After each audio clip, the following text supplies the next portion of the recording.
विशिष्ट महर्षि और प्रभु रामचंद्र जी का ज्ञानमयी संवाद सुनते हैं द आर्ट ऑफ लिविंग के फैकल्टी स्वामी वैशंपायन जी की वाणी से। अगर आपने अभी तक इस चैनल को सब्सक्राइब नहीं किया है तो इसे जरूर सब्सक्राइब करें और सब्सक्राइब करने के बाद बेल आइकन को भी जरूर दबाएं। जय गुरुदेव। योग वशिष्ठ के अगले एपिसोड में आप सबका बहुत बहुत स्वागत है।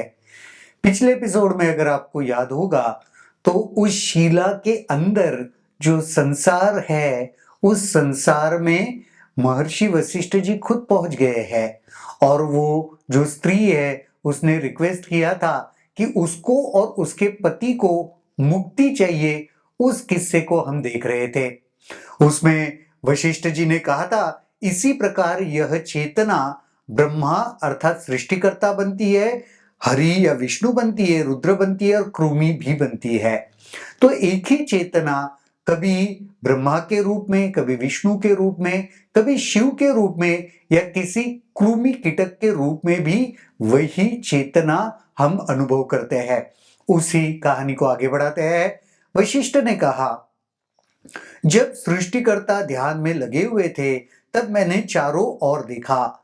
मुझे चारों दिशाओं से सूर्य उगते नजर आए। 10 सूर्य थे। 11वां सूर्य पृथ्वी के भीतरी भाग से निकलता हुआ दिखाई दिया। 3 और रुद्र 3 नेत्रों के समान लग रहे थे। इन तीनों को मिलकर 12 सूर्य हुए। रुद्र ने नेत्रों के फलस्वरूप ब्रह्मांड राख में परावर्तित हो गया था।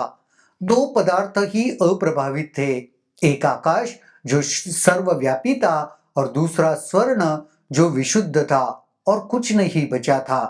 भावी पीढ़ियां आश्चर्य करेगी, शायद पहले संसार, ब्रह्मांड या सृष्टि रही होगी। जब सृष्टिकर्ता ध्यान में लगे हुए थे तो महर्षि वशिष्ठ जी ने चारों ओर देखा और उनको चारों दिशाओं से सूर्य उगते नजर आए।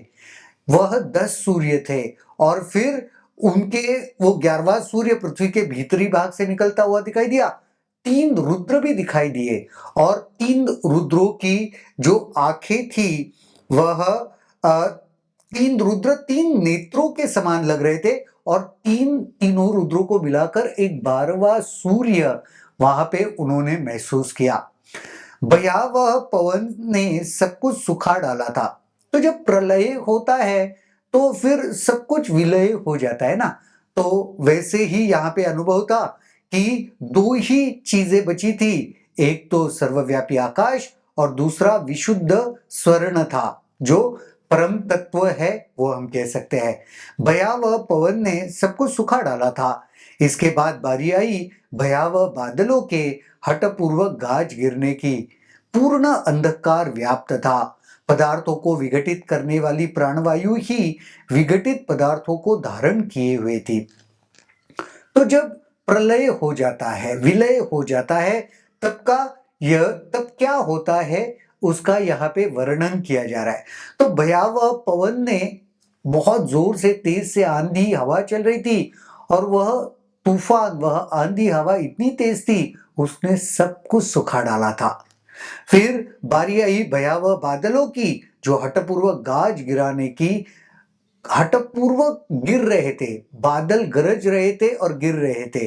पूर्ण अंधकार व्याप्त था और पदार्थों को विघटित करने वाली प्राणवायु विघटित पदार्थों को धारण किए थी। पूरा आकाश ढेरों मक्खियों और मच्छरों की तरह उड़ते हुए नगरों, दैत्यों, सर्पों, सूर्यों और आग से पटा पड़ा था। तो वर्णन किया जा रहा है जब प्रलय होता है तो ऐसे महसूस हो रहा था कि पूरा आकाश मच्छरों से, मक्खियों से भरा पड़ा है, दैत्यों से, असुरों से भरा पड़ा है, सर्पों से, सूर्यों से, आग से फटा पड़ा है। जल, अग्नि और वायु ये तीनों तत्व पूर्ण रूप से अनियंत्रित थे और पूर्ण अंधकार था।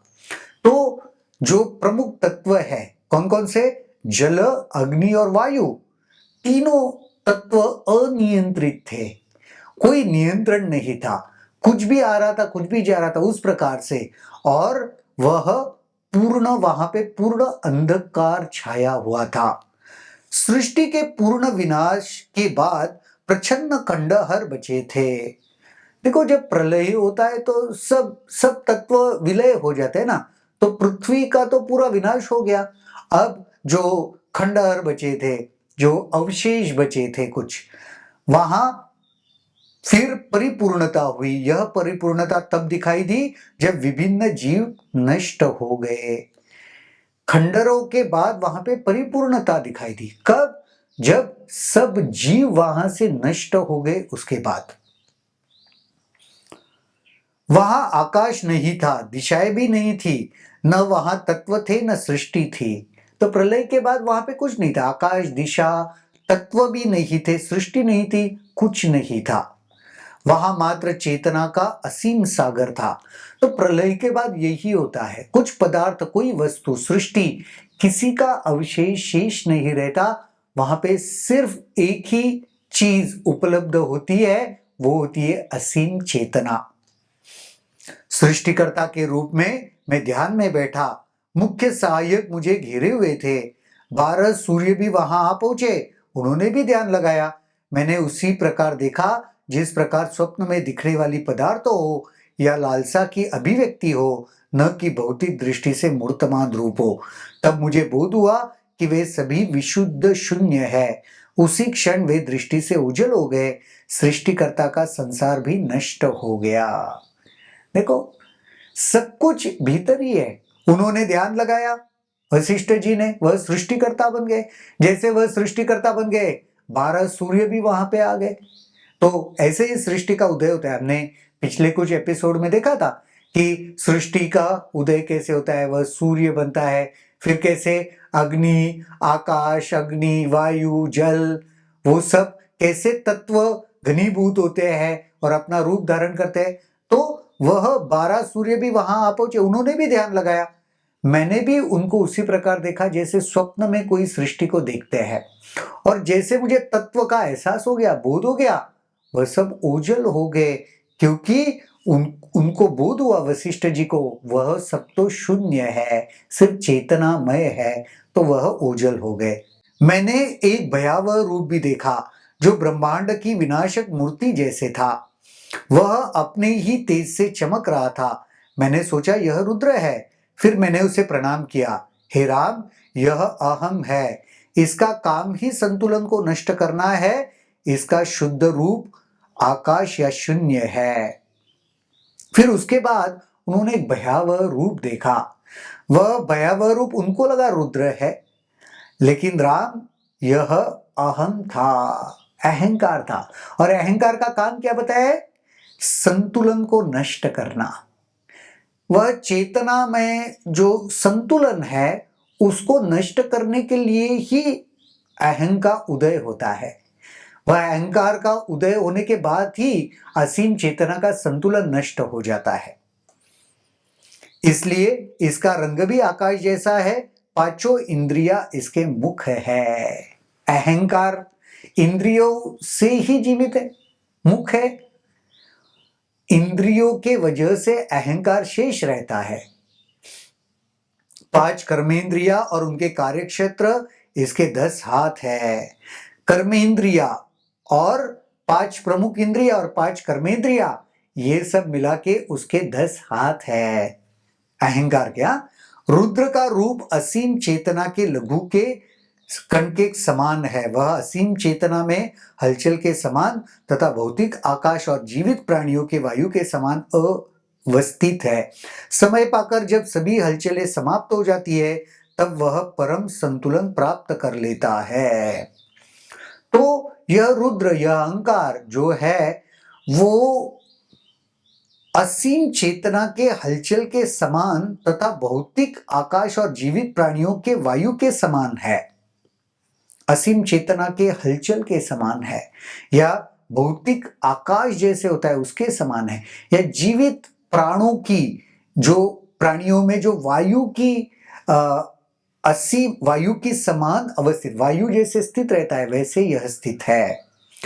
क्योंकि वह भले कर्मों से प्राप्त होता है और उसका अस्तित्व भी सभी की भलाई के लिए है, इसलिए उसे शिव कहते हैं। वह भले कर्मों से प्राप्त है और उसका अस्तित्व का उद्देश्य क्या है? सबकी भलाई। इसलिए उसको शिव भी कहते हैं। वह परम शांति प्राप्त कर लेता है तो कृष्ण कहलाता है। वही शिव जब परम शांति प्राप्त कर लेता है तो कृष्ण कहलाता है। वह स्वयं संपूर्ण ब्रह्मांड को उत्पन्न करता है तो एक ब्रह्मांडीय समुद्र का पान करता है और उस परम शांति को प्राप्त करता है। वह स्वयं ही संपूर्ण ब्रह्मांड को उत्पन्न करता है। देखो, वही चेतना है, वही ब्रह्म बनती है, ब्रह्मा बनती है, विष्णु बनती है, शिव बनती है, कृष्ण बनती है, रुद्र बनती है। सब एक ही चेतना है। आवश्यकता के अनुसार या वह क्या कार्य कर रहा है उस अनुसार उसका नामकरण होता है। तो ब्रह्मा कौन है? वही परम तत्व। शिव कौन है? वही परम तत्व। जब शांति प्राप्त कर लेता है तो कृष्ण कौन है? वही परम तत्व। तो यहाँ पे वशिष्ठ जी ने जब उस शिला के अंदर जाके सृष्टिकर्ता का ध्यान लगाया तो उसके साथ ये सारा अनुभव उनको हो रहा है। तो बड़ी मजेदार कहानी ये चल रही है। एक शिला के अंदर जो भी कोई सृष्टि करता है उसके मुक्ति के लिए ये सब चल रहा है। तो आज के इस एपिसोड में तो यहीं पर रुकते हैं, अगले एपिसोड में देखते हैं और क्या होता है। तब तक के लिए जय गुरुदेव। अगर आपके इस वीडियो को लेकर कुछ सवाल हैं तो कमेंट सेक्शन में जरूर लिखें, जिसके ऊपर हम आने वाले वीडियोस में चर्चा करेंगे।